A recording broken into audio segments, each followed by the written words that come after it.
Hai Clickers, sudah waktunya kita jumpa lagi di acara Klik. Arbain Rambe. Iya. Selamat datang di Yogyakarta lantai 2. Iya Mas? Gunung Kidul disebut Yogyakarta lantai 2 karena lebih tinggi daripada kota Jogjanya. Jadi tempat ini luar biasa, lebih tinggi dan banyak hal-hal yang bisa untuk ekstrim fotografi. Kita akan melakukan fotografi ekstrim, ya kan Mas? Ya, hujan, panas, basah, dan sebagainya. Kita diuji. Diuji, kita juga. Lapar juga, panas juga. Jadi, tetaplah di Klik.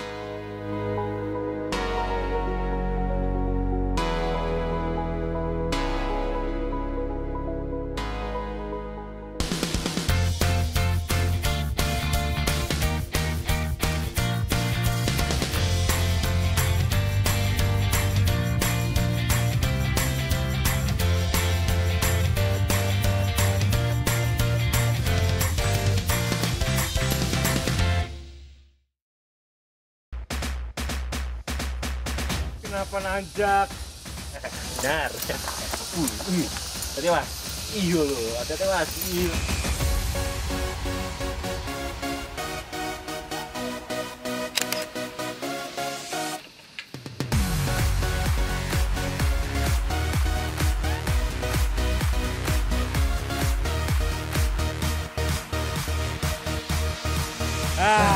Sampai puncak, bagus pemandangan, lega. Lega belum Mas? Hah? Tuh, itu puncak kita tuh masih jauh. Nggak berani nengok. Iya, katanya Boleh mau nggak jadi nggak? fotografi ekstrim ini sana lebih bagus pemandangan daripada sini. Boleh nggak jadi nggak? Bener nih. Ayo dong. Ngeri tapi ingin. Ingin coba lagi.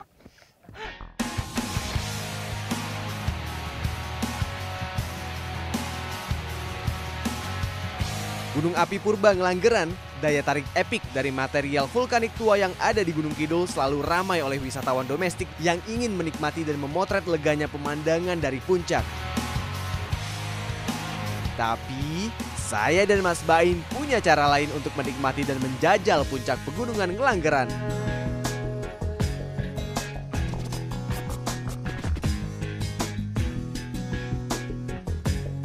Hai Clickers. Kita di mana, Bim? Di Gunung Ngelanggeran, Gunung Api Purba Mas ini. Ini bekas lava 0, Iya. berapa juta tahun? 0,6 sampai 70 juta tahun yang lalu. Gile, ini dulu lava, ini Gunung Purba. Gunung Api Purba. Gunung Api Purba. Ada di DIY. Iya, nah kita pakai ngapain nih? Kita pakai peralatan seperti ini. Kita akan bikin fotografi ekstrim. Nah, gimana? Nyebrangin jurang. Gitu ya. Pokoknya fotografi itu seneng-seneng, banyak hal, bisa mencoba tantangan. Tapi kali ini yang ekstrim nih Mas ya? Ekstrim. Walaupun bukan ekstrim yang simpel banget ya, tapi ya, kita nikmati deh. Ini dia. Iya. Gunung Ngelanggeran, pegunungan tua yang selalu ramai dikunjungi apalagi kalau bukan buat potret-potret di sini. Beneran deh Clicker, pemandangan yang meluas sampai terlihat kota Yogyakarta dari atas sini jadi salah satu daya tarik Ngelanggeran.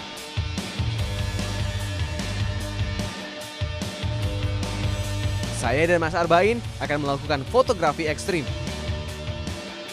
Ekstrim karena kita akan menyeberang jurang dan memotret sambil bergelantung di tengah-tengah jurang. Dahsyat! Bim, ini sementara pakai tali, Bim. Nanti kalau aku ada duit, gue bikin jembatan beton. Lu tenang aja, Bim. Sementara pakai tali, Bim. Ini ujungnya. Ya. Nah ini yang masang ini Mas buat kita ke sana nanti. Ya. Ini teman-teman dari Gorilla. Ini Oke. Andin namanya. Oh, gorila dia? Iya.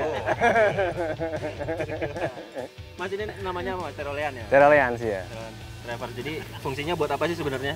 Bisa untuk rescue, bisa untuk transfer barang, macam-macam. Pokoknya intinya menyeberang ke tebing sebelahnya. Tapi di sini jadi wisata malah ya? Iya, jadi objek rantangan di sini. Mas, ini bisa tahan berapa kilo? Tali ini kekuatannya. Kalau nggak kuat lah. Jadi tenang, Wim. Jadi tenang. Ya. Udah berpengalaman kok, udah berapa? Ternyata kuat, nggak usah dibeton. Udah tali aja. Tali aja.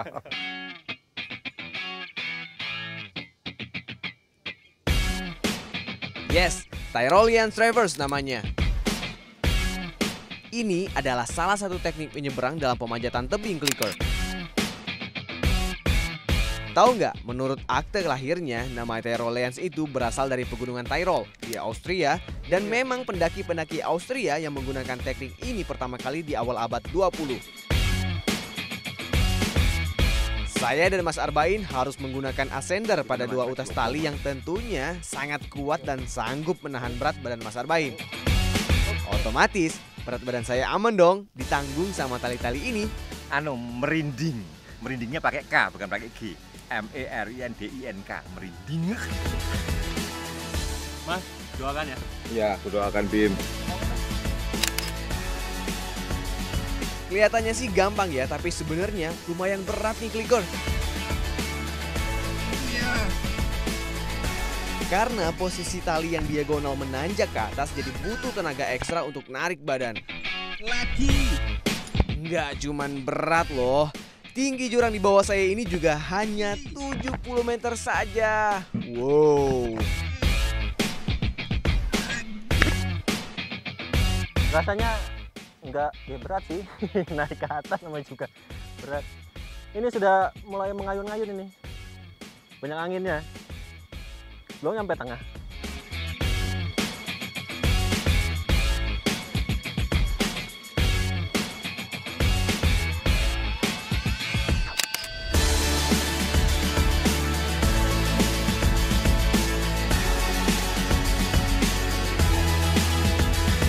Akhirnya, dengan gagah tapi lutut bergetar, saya berhasil menyeberang. Hampir setengah jam perjalanan Tyrolean saya. Ah.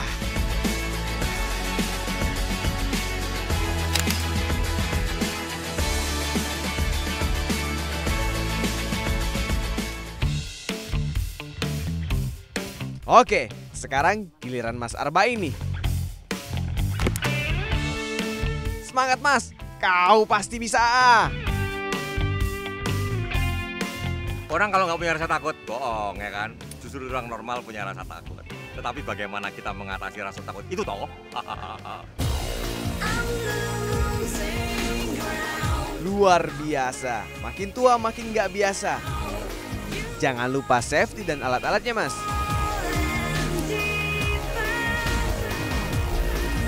Siap, berangkat.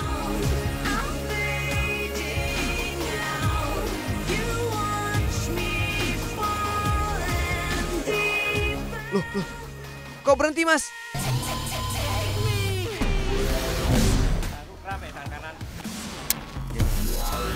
Mas Arbain terpaksa direscue karena tangannya kram dan udah nggak kuat lagi narik berat badannya.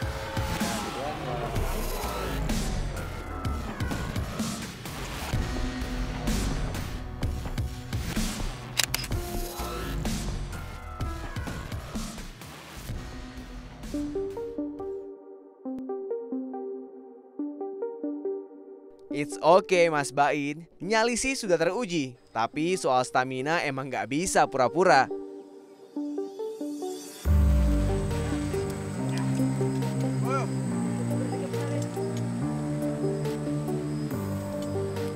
Ya, umur nggak bisa bohong. Umur nggak bisa bohong. Umur nggak bisa bohong, tanganku kram.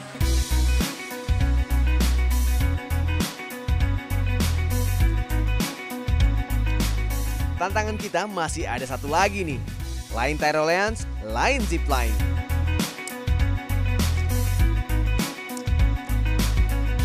Belum nyampe, tenang. Masih ada satu lagi. Satu jurang lagi harus diseberangi dengan zipline.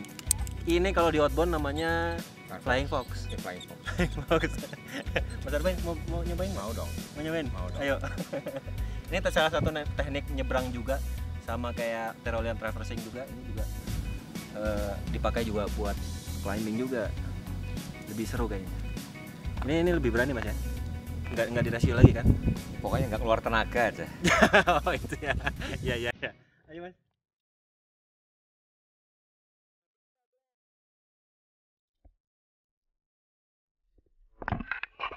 Bentangan jalur zipline ini nggak sejauh Tyroleans tadi, tapi tetap perut mules sama lutut juga goyang kerawang nih kalau ngeliat ke bawah. Curang Kliker.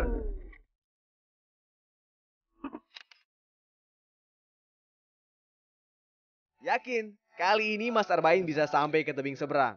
Lah wong jalurnya menurun kok.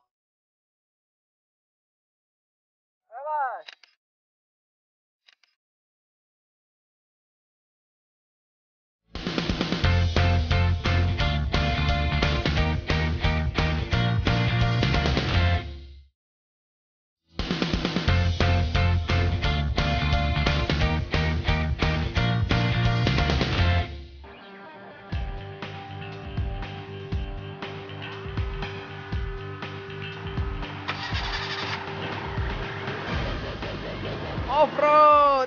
Hahaha. Emang nggak ada yang ngalahin sensasi olahraga laki-laki ini. Menikmati alam tapi dengan cara yang keren, naik mobil keren dan treknya itu loh. Awal petualangan kita ditandai dengan menyeberangi aliran deras Sungai Oyo. Tancap. Jembatan ini sengaja dibangun tidak di atas sungai, tetapi sedikit berada di bawah batas air, supaya jembatannya tidak putus kalau aliran sungai membesar.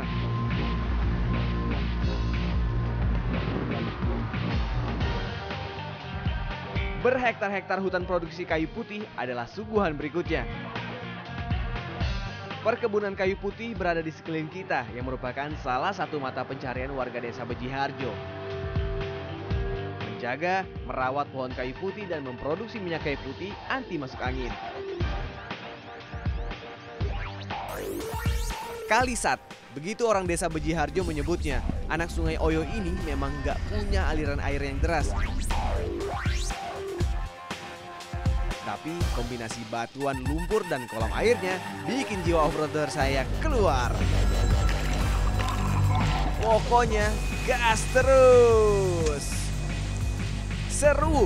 Di beberapa bagian sungai ini ada semacam kolam. Buat para off-roader, ini tempat bermain air paling asik.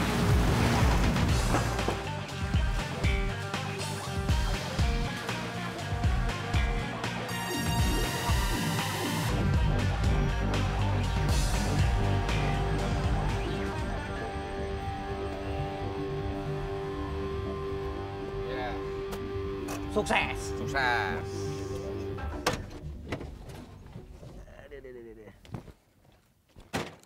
Mobil kita keren, Bim, warnanya ngejreng. Alamnya tidak biasa-biasa aja, sungai kering, bayangin. Nah, motretnya tuh gimana, Mas? Kita digabungkan dengan mobil ini dengan alamnya gitu. Nah, motret mobil itu ada dua macam pendekatan, Bim. Caranya Satu pendekatan kalau kamu bikin brosur mobil, katakanlah kamu Aku penjual mobil. pabrik mobil, brosur itu skalanya harus jelas. Nggak boleh ada satu bagian yang tampak membesar daripada yang lain, ya. Oh, jadi kalau lurus ya lurus, kalau melengkung ya melengkung gitu ya. Itu pendekatan katalog ya. Satu lagi pendekatan pemotretan ekstrim. Kita bisa bannya kita angkat, kita pakai wide angle di bannya, ban tambah membesar ya. Terus naruhnya dimiring-miringin dan sebagainya. Oh, itu nggak apa-apa tuh, Mas ya? Kita menyangatkan apa yang memang berlebihan dari mobil tersebut. Bannya besar kita bikin tambah lebih besar ya. Iya. Kalau perlu kita siramin lumpur dulu. Semangat off-roadnya terasa. Nah, di sini kita akan memadukan fotografi dan hobi ekstrim, Warnanya kan off-road, harus dapat cahaya dari belakang. memanfaatkan mobil dan keadaan alam sekitar. Bim. Ya, Mas. Bim. Jangan pakai mesin. Dorong. Bim, pindahin sana, Ah. kita bikin ekstrim, miring. Jadi ban kirinya di atas gudukan, ban kanannya di bawah. Nanti aku ngadepnya kemana? Sana. Motor tetap ke sini. Oke. Ya, tapi agak serong gitu. Ya. Oke.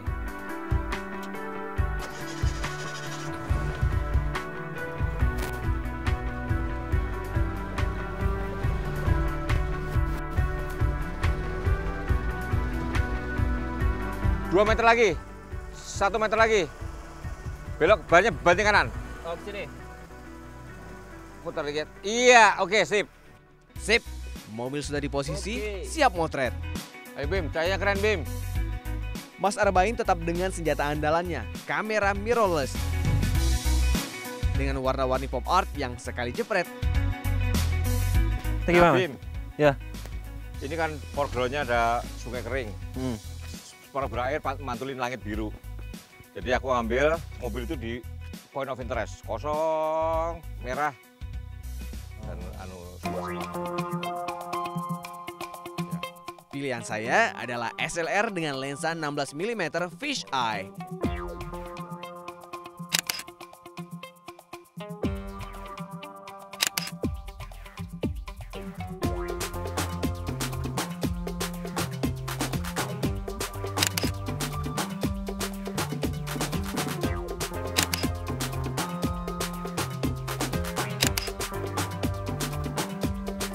Kita pakai HDR, weh, kan pakai HDR. Enak, curang nih ininya. Iya.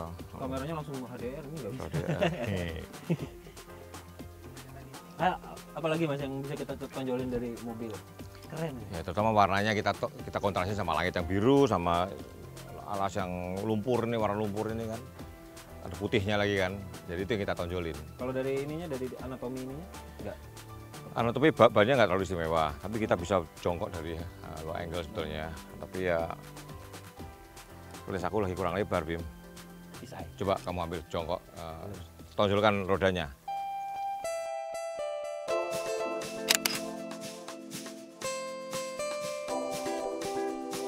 Satu kelebihan lensa fish eye saya adalah bisa bikin hasil gambar yang lucu-lucu sekaligus jauh berbeda dari biasanya.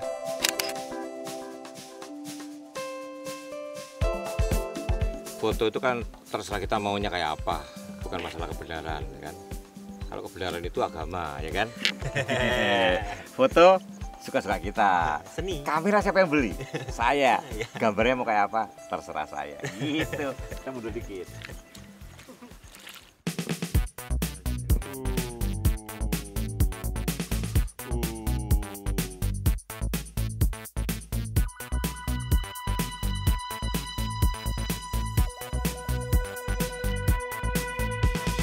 Udah puas Mas, motretnya?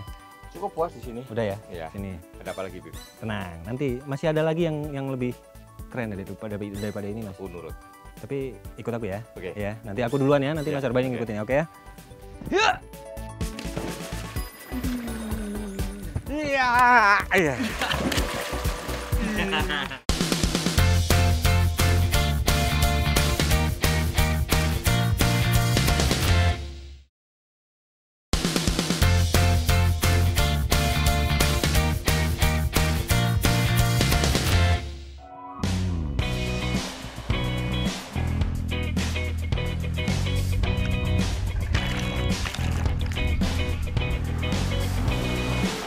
Udah puas Mas, motretnya?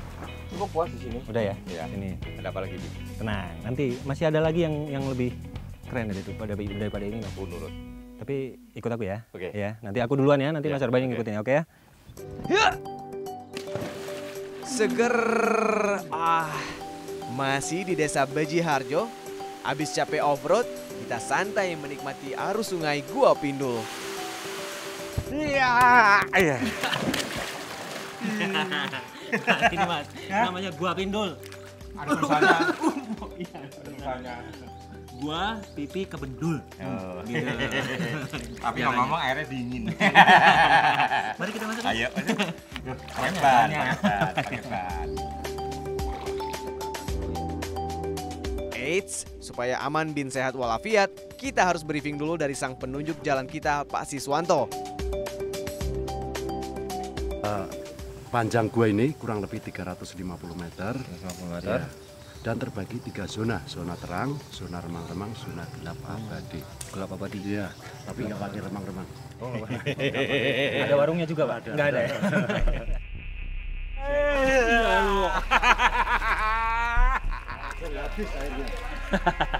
Habis airnya katanya.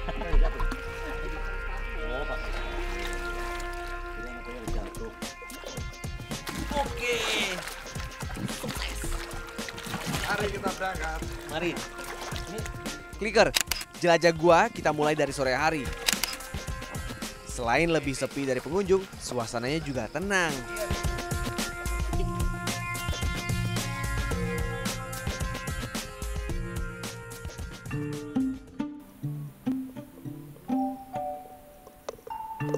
Air di sini memang cukup dalam, makanya pakai 2 pengaman. Cup alias bandalem bekas mobil truk ini dan pelampung tentunya. Guys, ini udah mau masuk. Ini dari mulut gua udah mau masuk, udah remang-remang di dalamnya udah agak-agak gelap. Jadi ini tipe gua horizontal Mas ya, 350 meter, basah, air semua. Jadi kita harus pakai ban di sini. Nanti ada stalaktit stalagmitnya. Ini juga masih ada beberapa yang masih aktif ya, Mas ya. Masih netesin air gitu terus. Jadi nyalain lampu Petromax, Mas. Oke, kita nyari lampu. Ah, iya, indahnya. Langsung terang lihat. Salah, kebalik. Kebalik, Mas.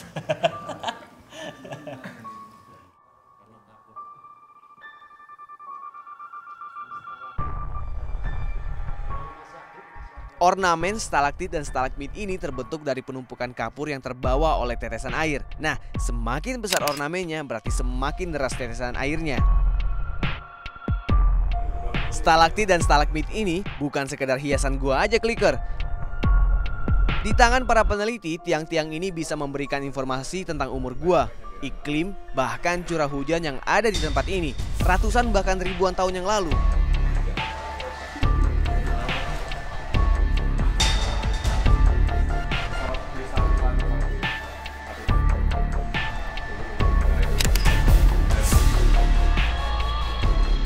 Yang paling menarik ini nih, legenda yang muncul dari kepercayaan masyarakat setempat.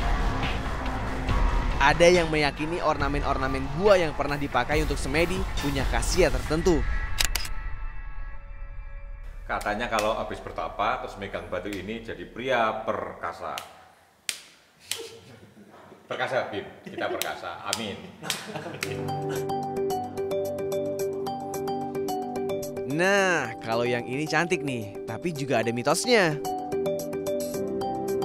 Kalau yang tadi batu perkasanya buat laki-laki, yang ini buat perempuan. Bentuknya kayak candi Prambanan terbalik. Jadi kalau laki-laki kalau megang ini jadi gini ya. Jangan dipegang ya.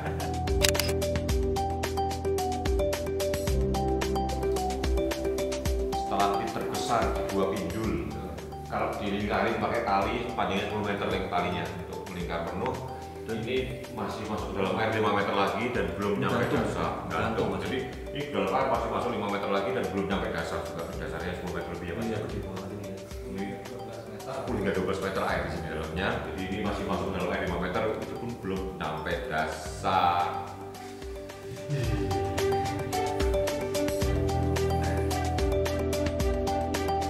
Tahu nggak, Kliker? Untuk stalaktit sebesar ini butuh waktu sampai ribuan tahun. Makanya setiap pengunjung Gua Pindul selalu diingetin untuk nggak sembarangan menyentuh stalaktit dan stalagmit di Gua Pindul. Titik ini titik paling gelap, gelap yang Gelap abadi ya, gelap abadi dan absolut gelapnya. Kita buktikan, kita rasakan sunyi dan gelap. 1, 2, 3.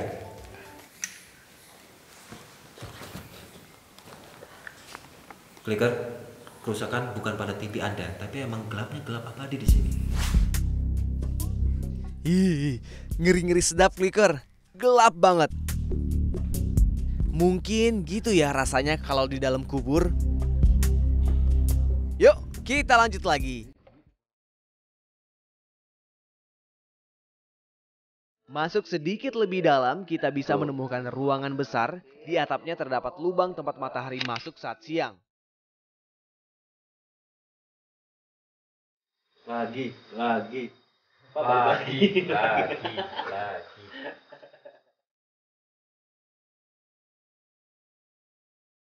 Yogyakarta dan Gunung Kidul memang istimewa. Lengkap menunya dari pemandangan, tantangan, dan kenyamanan. Pokoknya, tetaplah memotret. Klik.